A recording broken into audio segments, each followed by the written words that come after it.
Saya suka yang old masters seperti Oke. Hendra Avandi. Gunawan, Avandi, ya kan, LeMayer, Ya. ya kan kayak gitu-gitu. Cuma ya terus terang dari semua pengalaman investasi ini tetap yang paling enak main saham sih menurut saya. Paling paling Karena paling liquid, Oke. ya kan. Kalau misalnya kita salah ya tinggal cut loss, Ya, ya kan, and then we can move on gitu ya. loh. Mungkin untuk pertanyaan terakhir nih, Pak. Kalau misalnya Pak Yos, ini cuman boleh pilih 2 saham.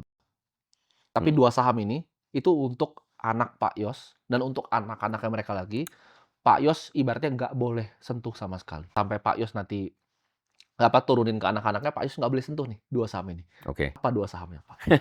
Dan Ha kenapa? Dan harus sebut nama ya? harus sebut nama kalau ini. Tapi ini balik lagi ya, ini nggak ada hubungan sama portofolio personal Pak Yos dan yang Shalender juga ya, ini pertanyaan saya doang. Iya, iya, Pak Yos iya. bakal pilih 2 apa sahamnya? Dan Indonesia? Oke. Menurut saya satu yang pasti ya, yang Ya, yang immediately comes to mind adalah BCA sih, oke. ya kan. Mumpung sekarang harganya lagi koreksi, ya Murah kan. sekali. Menurut saya BCA itu kalau saya harus pilih satu saham buat anak saya yang saya nggak perlu pikirin for the next 20 years, ya kan.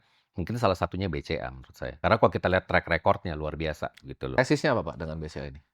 BCA itu unik menurut saya. Karena pertama-tama tim manajemennya menurut saya luar biasa kompeten dan sudah terbukti gitu loh, ya Ya, kan, mengalami beberapa kali perubahan economic cycle mereka bisa handle survive. semuanya, survive ya.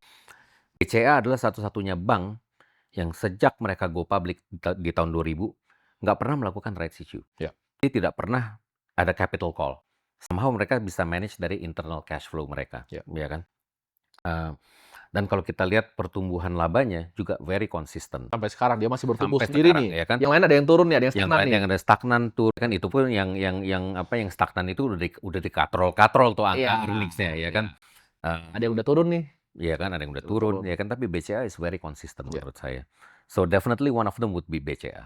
oke. Yang kedua, Pak?